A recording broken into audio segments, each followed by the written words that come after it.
ਸਵਾਗਤ ਹੈ ਦੋਸਤੋ। ਆਪਾਂ ਜੁੜੇ ਹਾਂ ਲਾਅ ਦੇ ਨਾਲ ਅਤੇ ਲਾਅ ਨੂੰ ਸਮਝਣ ਵਾਸਤੇ, ਪੰਜਾਬੀ ਦੇ ਵਿੱਚ ਸਮਝਣ ਵਾਸਤੇ ਲੌਮੀ ਨਾਂ ਦਾ ਜਿਹੜਾ ਇਹ ਚੈਨਲ ਹੈ ਸ਼ੁਰੂਆਤ ਕੀਤੀ ਹੈ ਇਹਦੇ ਨਾਲ। ਸ਼ੁਰੂਆਤ ਕਰਦੇ ਹਾਂ ਸੰਵਿਧਾਨ ਤੋਂ। ਆਪਾਂ ਸੰਵਿਧਾਨ ਕੀ ਹੈ, ਸੰਵਿਧਾਨ ਕਿਵੇਂ ਹੋਂਦ ਵਿੱਚ ਆਉਂਦਾ, ਸੰਵਿਧਾਨ ਕਿਹੜੇ ਕਿਹੜੇ ਕਾਰਨਾਂ ਕਰਕੇ ਜਿਹੜਾ ਉਹ ਹੋਂਦ ਵਿੱਚ ਆਉਂਦਾ, ਉਹ ਸਾਰੀਆਂ ਗੱਲਾਂ ਦੀ ਡਿਸਕਸ਼ਨ ਕਰਦੇ ਹਾਂ। ਪਰ ਮੋਟੀ ਗੱਲ ਹੈ ਕਿ ਪਹਿਲਾਂ ਸੰਵਿਧਾਨ ਨੂੰ ਸਮਝ ਲਈਏ। ਕੌਨਸਟੀਟਿਊਰ ਇੱਕ ਸ਼ਬਦ ਹੈ ਲੈਟਨ ਦਾ। ਲੈਟਨ ਭਾਸ਼ਾ ਦੇ ਸ਼ਬਦ ਤੋਂ ਕੌਨਸਟੀਟਿਊਟ ਤੋਂ ਇਹ ਕੌਨਸਟੀਟਿਊਸ਼ਨ ਜਿਹੜਾ ਇਹ ਹੋਂਦ ਵਿੱਚ ਆਉਂਦਾ, ਅਤੇ ਉੱਥੋਂ ਇਹਦਾ ਤਰਜਮਾ ਜਿਹੜਾ ਪੰਜਾਬੀ ਦੇ ਵਿੱਚ ਉਹ ਸੰਵਿਧਾਨ ਕੀਤਾ ਜਾਂਦਾ। ਸੰਵਿਧਾਨ ਹੁਣ ਆਪਣੇ ਆਪ ਦੇ ਵਿੱਚ ਉਹ ਕਾਨੂੰਨ ਹੈ ਜਿਹੜਾ ਸਰਵੋਤਮ ਹੈ ਕਿਸੇ ਵੀ ਦੇਸ਼ ਦੇ ਵਿੱਚ। ਉਹ ਅਮਰੇਲਾ ਹੈ, ਆਪਾਂ ਇਹਨੂੰ ਇੱਕ ਛਤਰੀ ਕਹਿ ਸਕਦੇ ਹਾਂ, ਜਿਹਦੇ ਥੱਲੇ ਇੱਕ ਦੇਸ਼ ਦਾ ਜਿਹੜਾ ਸ਼ਾਸਨ ਵੀ ਚੱਲਦਾ ਹੈ, ਜਿਹਦੇ ਥੱਲੇ ਇੱਕ ਦੇਸ਼ ਦੇ ਲੋਕ ਵੀ ਚੱਲਦੇ ਆ, ਉਹ ਕਾਇਦੇ ਕਾਨੂੰਨ ਦੇ ਵਿੱਚ ਰਹਿੰਦੇ ਵੀ ਆ, ਜਿਹਦੇ ਥੱਲੇ ਉਸ ਦੇਸ਼ ਦੇ ਲੋਕਾਂ ਨੂੰ ਜਿਹੜੇ ਹੱਕ ਨੇ ਉਹ ਮਿਲਦੇ ਨੇ, ਅਤੇ ਉਹਨਾਂ ਦੇ ਜਿਹੜੇ ਕਰਤੱਵ ਆ ਉਹ ਮਿਲਦੇ ਨੇ। ਇਸ ਦੇ ਨਾਲ ਹੀ ਸੰਵਿਧਾਨ ਆਪਣੇ ਨਾਲ ਇਕੱਲਾ ਲੋਕਾਂ ਦੇ ਹੱਕਾਂ ਨੂੰ ਨਹੀਂ ਲੈ ਕੇ ਆਉਂਦਾ, ਉਹ ਸਰਕਾਰਾਂ ਦੀ ਬਣਤਰਾਂ ਨੂੰ ਵੀ ਲੈ ਕੇ ਆਉਂਦਾ। ਉਹ ਨਿਯਮਬੱਧ ਤਰੀਕੇ ਦੇ ਨਾਲ ਮਤਲਬ ਜਿਹੜੇ ਇੰਸਟੀਟਿਊਸ਼ਨਸ ਨੇ, ਜਿਹੜੇ ਅਦਾਰੇ ਨੇ, ਸੰਵਿਧਾਨਕ ਅਦਾਰੇ ਨੇ, ਉਹਨਾਂ ਨੂੰ ਵੀ ਲੈ ਕੇ ਆਉਂਦਾ। ਜਿਹੜੀਆਂ ਅਦਾਲਤਾਂ ਨੇ, ਉੱਚ ਅਦਾਲਤਾਂ ਜਾਂ ਸਰਵਉੱਚ ਅਦਾਲਤਾਂ, ਉਹਨਾਂ ਨੂੰ ਵੀ ਨਾਲ ਲੈ ਕੇ ਆਉਂਦਾ। ਅਤੇ ਇਹ ਸਾਰਾ ਕੁਛ ਜਿਹੜਾ ਇਹ ਸੰਵਿਧਾਨ ਦੇ ਨਾਲ ਜਿਹੜਾ ਆਪਣੇ ਆਪ ਹੀ ਚੱਲਦਾ ਆਉਂਦਾ। ਹੁਣ ਸੰਵਿਧਾਨ ਬਣਾਉਣ ਦੀ ਲੋੜ ਕਿਉਂ ਪੈਂਦੀ ਹੈ ਨਾ? ਜੇ ਅਸੀਂ ਮੋਟੇ ਤੌਰ 'ਤੇ ਇਹ ਸਮਝੀਏ ਕਿ ਸੰਵਿਧਾਨ ਦੀ ਸਾਨੂੰ ਅੱਜ ਦੇ ਸਮੇਂ ਦੇ ਵਿੱਚ ਲੋੜ ਕੀ ਹੈ, ਤਾਂ ਜਾਂ ਫਿਰ ਜਦੋਂ ਭਾਰਤੀ ਸੰਵਿਧਾਨ ਬਣਿਆ ਉਹ ਕਿੰਨਾ ਹਾਲਾਤਾਂ ਦੇ ਵਿੱਚ ਬਣਿਆ, ਉਹਦੀ ਹਿਸਟਰੀ ਆਪਾਂ ਬਾਅਦ 'ਚ ਡਿਸਕਸ ਕਰਾਂਗੇ। ਪਰ ਪਹਿਲਾਂ ਆਪਾਂ ਸੰਵਿਧਾਨ ਨੂੰ ਸਮਝ ਲਈਏ ਕਿ ਸੰਵਿਧਾਨ ਦੀ ਲੋੜ ਕਿਉਂ ਪੈਂਦੀ ਹੈ। ਜਦੋਂ ਹਿਸਟਰੀ ਨੂੰ ਅਸੀਂ ਪੜ੍ਹਦੇ ਹਾਂ ਤਾਂ ਸਭ ਤੋਂ ਪਹਿਲਾਂ ਜਦੋਂ ਪੱਥਰ ਯੁੱਗ ਤੋਂ ਬਾਅਦ ਫਿਰ ਇਹ ਗੁਲਾਮਦਾਰੀ ਯੁੱਗ ਆਉਂਦਾ ਅਤੇ ਰਾਜਸ਼ਾਹੀ ਦੇ ਵਿੱਚ ਉਹ ਸਾਰੀਆਂ ਚੀਜ਼ਾਂ ਬਦਲ ਜਾਂਦੀਆਂ। ਤਾਂ ਮੂੰਹ ਜ਼ਬਾਨੀ ਨਿਯਮ ਕਾਨੂੰਨ ਸੀ, ਜਿਨ੍ਹਾਂ ਨੂੰ ਅਸੀਂ ਮੋਰਲ ਵੈਲਿਊ ਕਹਿ ਦਿੰਦੇ ਹਾਂ। ਪਰ ਉਹ ਜਿਹੜੇ ਮੋਰਲ ਵੈਲਿਊ ਨੇ, ਉਹ ਹਰ ਇੱਕ ਲੋਕਾਂ ਦੀ ਆਪਣੀ ਆਪਣੀ ਪਹੁੰਚ, ਆਪਣੀ ਆਪਣੀ ਸਮਰੱਥਾ, ਜਾਂ ਜਿਹੜਾ ਬੰਦਾ ਰਾਜ ਕਰਦਾ ਉਹਦੀ ਆਪਣੀ ਸੋਚ ਦੇ ਨਾਲ ਸੰਬੰਧਿਤ ਸੀ, ਅਤੇ ਉਸ ਦੇ ਹਿਸਾਬ ਨਾਲ ਹੀ ਜਿਹੜਾ ਉਹ ਰਾਜ ਪ੍ਰਬੰਧ ਉਹ ਸ਼ਿਫਟ ਹੋ ਜਾਂਦਾ। ਜਦੋਂ ਅਸੀਂ ਸੰਵਿਧਾਨ ਦੀ ਗੱਲ ਕਰਦੇ ਹਾਂ ਅੱਜ ਦੇ ਹਾਲਾਤਾਂ ਦੇ ਵਿੱਚ, ਜਾਂ ਫਿਰ ਜਦੋਂ ਇਹ ਪਹਿਲੀ ਵਾਰੀ ਬਣਿਆ UK ਦੇ ਵਿੱਚ, ਤਾਂ ਕਿਉਂਕਿ UK ਹੋ ਗਿਆ, ਇਜ਼ਰਾਈਲ ਹੋ ਗਿਆ, ਨਿਊਜ਼ੀਲੈਂਡ ਹੋ ਗਿਆ, ਇਹ ਦੇਸ਼ਾਂ ਦਾ ਸੰਵਿਧਾਨ ਲਿਖਤੀ ਸੰਵਿਧਾਨ ਨਹੀਂ ਹੈ ਜਿੱਦਾਂ ਭਾਰਤ ਦਾ ਸੰਵਿਧਾਨ ਹੈ। ਅਤੇ ਜਦੋਂ ਅਸੀਂ ਇਸ ਚੀਜ਼ ਨੂੰ ਸਮਝਣ ਦੀ ਕੋਸ਼ਿਸ਼ ਕਰਦੇ ਹਾਂ ਕਿ ਜਿਨ੍ਹਾਂ ਦੇਸ਼ਾਂ ਦੇ ਵਿੱਚ ਲਿਖਤੀ ਸੰਵਿਧਾਨ ਨਹੀਂ ਹੈ, ਤਾਂ ਫਿਰ ਉਹ ਜਿਹੜੀਆਂ ਪਰੰਪਰਾਵਾਂ ਰਾਜਸ਼ਾਹੀ ਨੂੰ ਉਹਨਾਂ ਨੇ ਖ਼ਤਮ ਕਰਨ ਵਾਸਤੇ ਵਰਤੀਆਂ। ਅਤੇ ਐਟ ਦਾ ਐਂਡ ਜਿੱਦਾਂ ਭਾਰਤ ਦਾ ਪ੍ਰੈਜ਼ੀਡੈਂਟ ਇੱਕ ਰਬੜ ਦੀ ਮੋਹਰ ਹੈ, ਇਸ ਤਰ੍ਹਾਂ ਉਹਨਾਂ ਨੇ ਰਾਜਸ਼ਾਹੀ ਨੂੰ ਰਬੜ ਦੀ ਮੋਹਰ ਬਣਾ ਕੇ ਰੱਖ ਦਿੱਤਾ। ਅਤੇ ਜਿਹੜੀ ਸੁਪਰੀਮ ਪਾਵਰ ਹੈ ਉੱਥੋਂ ਦੇ ਪ੍ਰੈਜ਼ੀਡੈਂਟ, ਜਿੱਦਾਂ ਇੰਗਲੈਂਡ ਦੀ ਗੱਲ ਕਰਦੇ ਹਾਂ ਤਾਂ ਉਹਦੀ ਪ੍ਰਾਈਮ ਮਿਨਿਸਟਰ ਦੇ ਹੱਥਾਂ ਦੇ ਵਿੱਚ ਹੈ। ਤਾਂ ਉਹਨਾਂ ਨੇ ਉਸ ਨੂੰ ਲਿਖਤੀ ਰੂਪ ਨਹੀਂ ਦਿੱਤਾ, ਬਸ ਐਜ਼ ਇਟ ਇਜ਼ ਹੀ ਉਹ ਉਹਨਾਂ ਚੀਜ਼ਾਂ ਨੂੰ ਸਮਝਣ ਦੇ ਵਿੱਚ, ਉਹਨਾਂ ਚੀਜ਼ਾਂ ਨੂੰ ਅਮਲ ਦੇ ਵਿੱਚ ਲਿਆਉਣ ਦੇ ਵਿੱਚ ਜਿਹੜੇ ਉਹ ਕਾਮਯਾਬ ਹੋਏ। ਅਤੇ ਜਦੋਂ ਅਮਲ ਦੇ ਵਿੱਚ ਲੈ ਆਂਦਾ ਤਾਂ ਫਿਰ ਅਦਾਲਤਾਂ ਜਿਹੜੀਆਂ ਉੱਥੋਂ ਦੀਆਂ ਬਣੀਆਂ, ਤਾਂ ਉਹਨਾਂ ਨੇ ਕੁਛ ਕੁ ਜਿਹੜੇ ਆਦੇਸ਼ ਪਾਸ ਕੀਤੇ, ਜਜਮੈਂਟਾਂ ਪਾਸ ਕੀਤੀਆਂ, ਜਿਹੜੀਆਂ ਕੁਛ ਕੁ ਤੌਰ 'ਤੇ ਲਿਖਤੀ ਤੌਰ 'ਤੇ ਹੈ, ਅਤੇ ਉਹ ਉਹਨਾਂ ਦਾ ਪ੍ਰੈਜ਼ੀਡੈਂਟ ਸੈੱਟ ਹੋ ਗਿਆ, ਉਹ ਉਹਨਾਂ ਦੇ ਨਿਯਮ ਸੈੱਟ ਹੋ ਗਏ।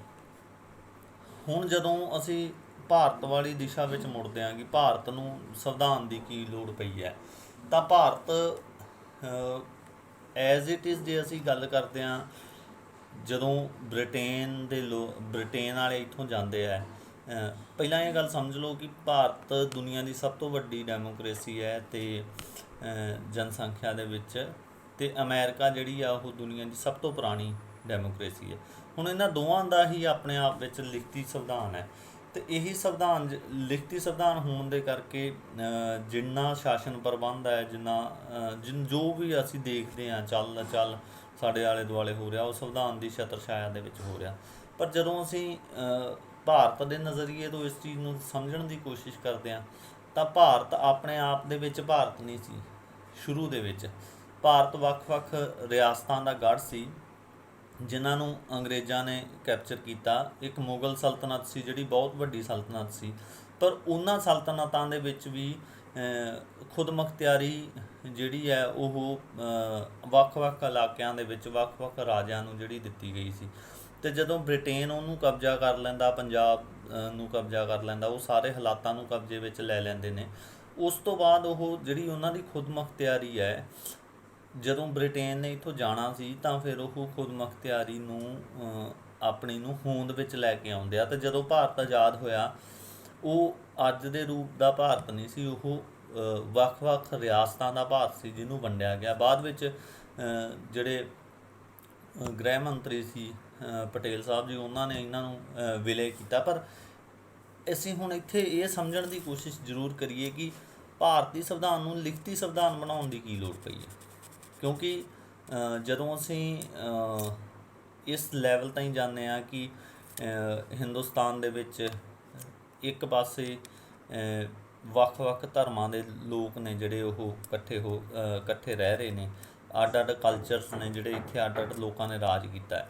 ਦੂਜੇ ਪਾਸੇ ਇੱਕ ਪਰਟੀਕੂਲਰ ਧਰਮ ਹੈ ਜਿਹਦੇ ਵਿੱਚ ਵੱਖ-ਵੱਖ ਤਰ੍ਹਾਂ ਦੀਆਂ ਜਾਤਾਂ ਬਣਾਈਆਂ ਗਈਆਂ, ਅਤੇ ਇੱਕ ਜਾਤ ਐਵੇਂ ਦੀ ਹੈ ਕਿ ਜਿਹਨੂੰ ਕੋਈ ਸਿਆਣਦਾ ਨਹੀਂ ਹੈ। ਅਤੇ ਜਿਹੜੀ ਭਾਰਤ ਦੀ ਸੰਵਿਧਾਨ ਸਭਾ ਸੀ ਅਤੇ ਉਹਦਾ ਮੁਖੀ ਸੀ ਜਿਹੜਾ ਡਾਕਟਰ ਭੀਮ ਰਾਓ ਅੰਬੇਦਕਰ, ਉਹ ਇੰਨੀ ਕੁ ਦੂਰਦ੍ਰਿਸ਼ਟੀ ਦਾ ਜਾਂ ਬੁੱਧੀ ਦਾ ਮਾਲਕ ਹੈ ਸੀ ਕਿ ਉਸਨੂੰ ਇਹ ਸਾਰੀਆਂ ਸਮੱਸਿਆਵਾਂ ਦੀ ਸਮਝ ਸੀ, ਅਤੇ ਵੱਖ-ਵੱਖ ਰਿਆਸਤਾਂ ਨੂੰ ਕਿਵੇਂ ਭਾਰਤ ਵਿੱਚ ਇਨਕਲੂਡ ਕਰਨਾ, ਉਹਨਾਂ ਚੀਜ਼ਾਂ ਦੀ ਵੀ ਉਹ ਸਮਝ ਰੱਖਦਾ ਸੀ।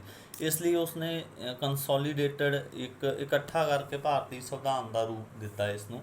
ਅਤੇ ਭਾਰਤੀ ਸੰਵਿਧਾਨ ਨੂੰ ਲਿਖ ਕੇ ਉਸਨੇ ਇਹਦੇ ਵਿੱਚੋਂ ਕਿਸ ਤਰੀਕੇ ਦੀ ਸਰਕਾਰ ਨਿਕਲੂਗੀ, ਹੈ ਨਾ, ਉਹ ਚੀਜ਼ਾਂ ਸਾਡੇ ਸਾਹਮਣੇ ਪੇਸ਼ ਕੀਤੀਆਂ।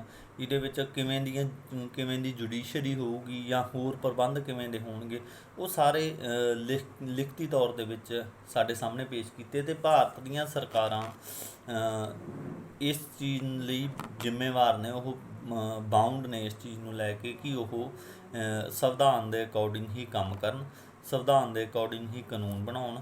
ਅਤੇ ਅੱਗੇ ਜਾ ਕੇ ਜਦੋਂ ਆਪਾਂ ਡਿਸਕਸ ਕਰਾਂਗੇ ਤਾਂ ਮੈਂ ਦੱਸਾਂਗਾ ਕਿ ਕਿਵੇਂ ਜੇ ਕਾਨੂੰਨ ਸੰਵਿਧਾਨ ਦੇ ਅਕੋਰਡਿੰਗ ਨਾ ਹੋਵੇ ਤਾਂ ਉਹ ਅਵੋਇਡ ਹੋ ਜਾਂਦਾ, ਉਹ ਖਤਮ ਹੋ ਜਾਂਦਾ ਆਪਣੇ ਆਪ ਹੀ। ਅਤੇ ਸੁਪਰੀਮ ਕੋਰਟ ਅਤੇ ਹਾਈ ਕੋਰਟਸ ਨੂੰ ਇਹ ਪਾਵਰਸ ਦਿੱਤੀਆਂ ਨੇ ਕਿ ਉਹ ਸੰਵਿਧਾਨ ਦੀ ਰੱਖਿਆ ਕਰਨ। ਅਤੇ ਲਿਖਤੀ ਸੰਵਿਧਾਨ ਇਸ ਨਜ਼ਰੀਏ ਤੋਂ ਸਾਨੂੰ ਜ਼ਰੂਰ ਸਮਝਣਾ ਚਾਹੀਦਾ ਕਿ ਵੱਖ-ਵੱਖ ਜਾਤਾਂ, ਧਰਮਾਂ, ਨਸਲਾਂ ਨੂੰ ਇੱਥੇ ਮੁੱਖ ਰੱਖਦੇ ਹੋਏ ਇੱਕ ਖਾਸ ਧਰਮ ਦੇ ਵਿੱਚ ਵੱਖ-ਵੱਖ ਜਾਤਾਂ ਹੋਣ ਦੇ ਕਰਕੇ ਜਦੋਂ ਇੰਨੀ ਕੰਪਲੀਕੇਸ਼ਨਸ ਸੀ ਤਾਂ ਜਿਹੜੀ ਸੰਵਿਧਾਨ ਸਭਾ ਸੀ ਉਹਨੇ ਇੱਕ ਬਹੁਤ ਹੀ ਵਧੀਆ ਸੰਵਿਧਾਨ ਸਾਡੇ ਸਾਹਮਣੇ ਜਿਹੜਾ ਉਹ ਪੇਸ਼ ਕੀਤਾ। ਅਤੇ ਉਸ ਵਧੀਆ ਸੰਵਿਧਾਨ ਦੀ ਬਦੌਲਤ ਹੀ ਅੱਜ ਆਪਾਂ ਜਿਹੜੇ ਆ ਉਹ ਸਾਹ ਲੈ ਰਹੇ ਹਾਂ, ਆਪਾਂ ਆਪਸ 'ਚ ਗੱਲ ਕਰ ਪਾ ਰਹੇ ਹਾਂ, ਹੈ ਨਾ। ਅਤੇ ਇਹ ਸਾਰੀਆਂ ਚੀਜ਼ਾਂ ਸੀ ਜੋ ਲਿਖਤੀ ਸੰਵਿਧਾਨ ਹੋਣ ਦੇ ਕਰਕੇ ਸੀ। ਤੀਜੇ ਨੰਬਰ 'ਤੇ ਮੈਂ ਇਹ ਦੱਸਣਾ ਚਾਹੁੰਦਾ ਕਿ ਸੰਵਿਧਾਨ ਦਾ ਚਾਰ ਚੀਜ਼ਾਂ ਦਾ ਕੰਮ ਹੈ। ਇੱਕ ਤਾਂ ਉਹ ਲੈਜਿਸਲੇਚਰ ਨੂੰ ਹੋਂਦ ਵਿੱਚ ਲਿਆਉਂਦਾ, ਜਿਹਨੇ ਕਾਨੂੰਨ ਬਣਾਉਣੇ ਆ, ਜਿੱਦਾਂ ਵਿਧਾਨ ਸਭਾਵਾਂ ਹੋ ਗਈਆਂ, ਸੰਸਦ ਹੋ ਗਈ, ਇਹਨਾਂ ਨੂੰ ਸੰਵਿਧਾਨ ਹੀ ਹੋਂਦ ਵਿੱਚ ਲੈ ਕੇ ਆਉਂਦਾ। ਦੂਜੇ ਨੰਬਰ 'ਤੇ ਇਹ ਕੌਨਸਟੀਟਿਊਸ਼ਨਲੀ ਮਸ਼ੀਨਰੀਜ਼ ਨੇ ਇਹ। ਦੂਜੇ ਨੰਬਰ 'ਤੇ ਉਹ ਐਗਜ਼ੀਕਿਊਟਿਵਸ ਨੂੰ ਕ੍ਰੀਏਟ ਕਰਦਾ, ਜਿੱਦਾਂ ਕਿ ਕੈਬਨਿਟ ਹੋ ਗਈ, ਕੈਬਨਿਟ ਮੰਤਰੀ ਹੋ ਗਏ, ਹੈ ਨਾ, ਇਹ ਐਗਜ਼ੀਕਿਊਟਿਵਸ ਦੇ ਵਿੱਚ ਆ ਜਾਂਦੇ ਆ, ਜਾਂ ਉਹਨਾਂ ਦੇ ਥੱਲੇ ਕੰਮ ਕਰਨ ਵਾਲੇ DC ਹੋ ਗਏ, ਜਾਂ ਹੋਰ ਜਿਹੜਾ ਅਲਮਾ ਹੋ ਗਿਆ, ਉਹ ਸਾਰਾ ਐਗਜ਼ੀਕਿਊਟਿਵ ਵਿੱਚ। ਇਹ ਵੀ ਸੰਵਿਧਾਨ ਦੇ ਹੋਣ ਦੇ ਵਿੱਚੋਂ ਹੀ ਨਿਕਲ ਕੇ ਬਾਹਰ ਆਉਂਦਾ। ਅਤੇ ਇਹਦਾ ਜਿਹੜਾ ਮੁਖੀ ਹੈ ਉਹ ਜਿੱਦਾਂ ਰਾਸ਼ਟਰਪਤੀ ਹੈ ਜਾਂ ਗਵਰਨਰ ਨੇ, ਇਹ ਹੁੰਦੇ ਨੇ। ਅਤੇ ਤੀਜੇ ਨੰਬਰ 'ਤੇ ਅਸੀਂ ਜੇ ਗੱਲ ਕਰਦੇ ਹਾਂ ਤਾਂ ਜੁਡੀਸ਼ੀਅਰੀ ਹੈ, ਜਿਹਦਾ ਬਹੁਤ ਇੰਪੋਰਟੈਂਟ ਰੋਲ ਹੈ, ਉਹ ਇੱਥੇ ਆਪਣੀ ਜਿਹੜੀ ਆ ਹੋਂਦ ਉਹ ਕ੍ਰੀਏਟ ਕਰਦੀ ਹੈ, ਅਤੇ ਸੰਵਿਧਾਨ ਦੀ ਰੱਖਿਆ ਕਰਨ ਵਾਲਾ ਜਿਹੜਾ ਉਹਦਾ ਮੁੱਖ ਕੰਮ ਹੈ। ਅਤੇ ਚੌਥੇ ਨੰਬਰ 'ਤੇ ਸਭ ਤੋਂ ਜ਼ਰੂਰੀ ਲੋਕ।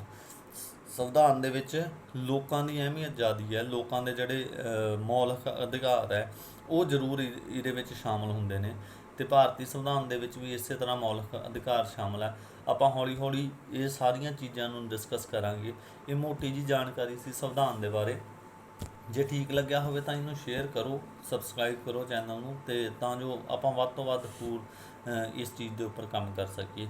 ਆਉਣ ਵਾਲੇ ਦਿਨਾਂ ਦੇ ਵਿੱਚ ਆਪਾਂ ਸੂਚੀਬੱਧ ਤਰੀਕੇ ਦੇ ਨਾਲ ਆਪਾਂ ਲੈ ਦੇ ਵਿੱਚ ਜਿਹੜਾ ਸੰਵਿਧਾਨ ਨੂੰ ਇੱਕ ਵੱਢੋਂ ਸ਼ੁਰੂ ਕਰਦੇ ਹਾਂ, ਅਤੇ ਫਿਰ ਹੋਰ ਹੌਲੀ ਹੌਲੀ ਜਿਹੜੇ ਹੋਰ ਕਾਨੂੰਨ ਹੈ ਉਹਨਾਂ ਦੇ ਬਾਰੇ ਆਪਾਂ ਡਿਸਕਸ ਕਰਾਂਗੇ।